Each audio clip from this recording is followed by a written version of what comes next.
Karina Natania Tumela, Program Studi Etnomusikologi 2019. Kali ini saya akan membuat video presentasi untuk memenuhi mata kuliah saya, yaitu Teori Kebudayaan, yang diampu oleh Bapak dosen Aris Sutio. Selamat menyaksikan. Terang redup tradisi Dayak. Pada abad ke-19, suku Dayak bermukim di bantaran Sungai Mahakam. Penamaan suku Dayak dari zaman kolonial Belanda untuk menyebut suku yang hidup di hutan Kalimantan. Berdasarkan kajian Institut Dayakologi di Kalimantan Barat, terdapat 151 subsuku Dayak dengan 168 bahasa yang berbeda-beda.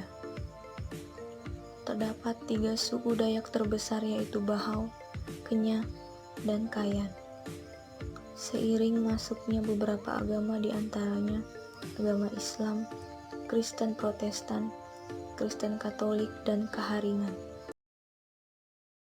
Dilihat dari sisi cara hidup mereka yang bermukim di hulu sungai sangat menjaga kelestarian alam dan tentu juga mempunyai aturan-aturan dalam pemanfaatan alamnya. Baik, di sini saya akan kaitkan dengan teori tentang konsep kebudayaan menurut Clifford Geertz. Beberapa konsep mendefinisikan kebudayaan sebagai berikut.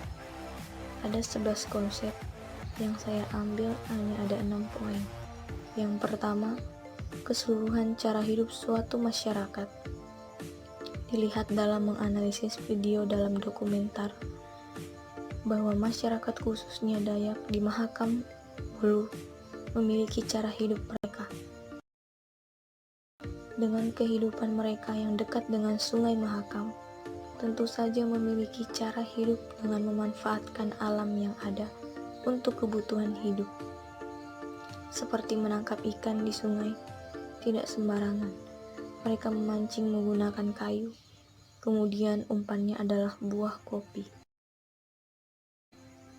Cara memancingnya adalah nelayan harus menyelam ke dalam air untuk mendapatkan ikan. Ini adalah cara yang unik, tentunya beda dengan masyarakat di luar sana.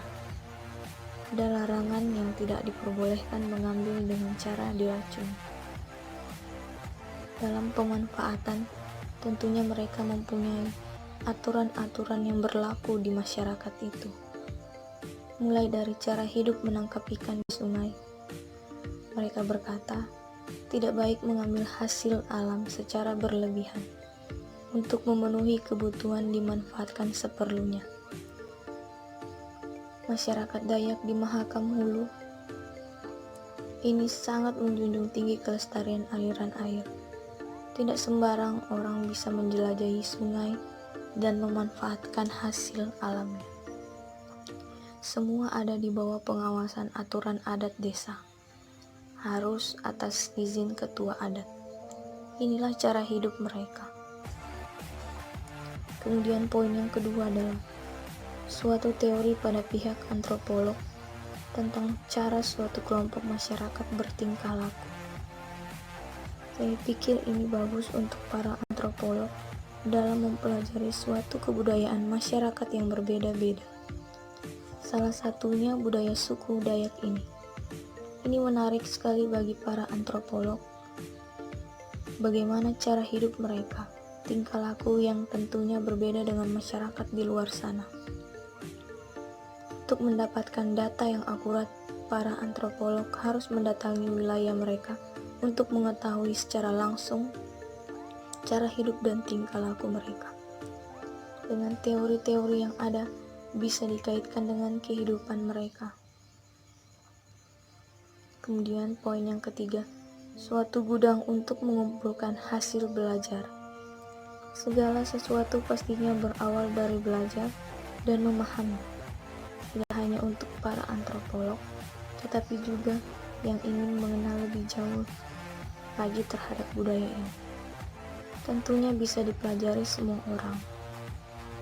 Seperti saya sebagai mahasiswa etnomusikologi yang kajiannya tidak lepas dari suatu kebudayaan yang kita pelajari.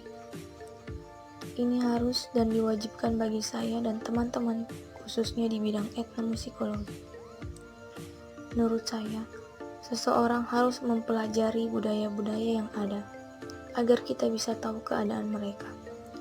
Mengajarkan kita juga untuk tidak semena-mena dengan orang lain, melainkan harus menghormati sesama kita yang berbeda-beda suku, sudut pandang, dan cara hidupnya. Kemudian poin yang keempat, tingkah laku yang dipelajari. Tentu saja tidak mudah mempelajari tingkah laku khususnya masyarakat Dayak ini. Mempelajari tingkah laku mereka, mengenai apa saja yang mereka lakukan, cara hidup mereka, aturan-aturan yang ada di itu membatasi mereka untuk tidak melakukan hal-hal yang tidak diinginkan. Kemudian masyarakatnya mematuhi juga aturan-aturan yang ada. Tingkah laku mereka cenderung masih mengikuti warisan leluhur. Lanjut poin yang kelima, suatu mekanisme untuk penataan tingkah laku yang bersifat normatif. Seperti yang saya jelaskan di atas, bahwa aturan-aturan norma-norma tidak lepas dari tingkah laku tersebut. Ini selalu berkaitan dengan cara kerja untuk mengubah suatu sudut pandang seseorang, perilaku seseorang yang dengan adanya norma-norma atau aturan yang diberlakukan pada ritual upacara adat, itu sudah jelas bahwa suku ini masih menyimpan dan melestarikannya sampai saat ini, dan bahkan masih berkelanjutan sampai saat ini. Sebagian besar mereka masih melakukan apa yang diwariskan oleh nenek moyang mereka. Saya pikir ini baik dengan tidak melupakan apa yang diwariskan dulu oleh nenek moyang. Karena ini adalah suatu kebudayaan dan salah satu budaya dari Indonesia. Tidak hanya itu, masyarakat Dayak ini memiliki kesenian yang ada seperti tari hudok. Tarian ini dipercaya selama 1 bulan penuh mereka berpesta, merayakan hari tanam dan kesejahteraan alam, yaitu dengan memanggil para dewa turun ke bumi. Dalam tarian ini ada proses ritual upacara adat yang dinamakan kawit. Arti dari kawit adalah mulai dari sebelah hulu minta kepada para hudok supaya menirukan orang atau paranjalan dale. Itu adalah nama orang, tetapi tidak bisa dilihat. Mereka mempercayai bahwa kawit ini bisa menarik roh-roh orang kaya yang memanfaatkan padi dari jauh, contohnya dari Sarawak dan Brunei. Dan hasil panen mereka dipercayai bisa melimpah.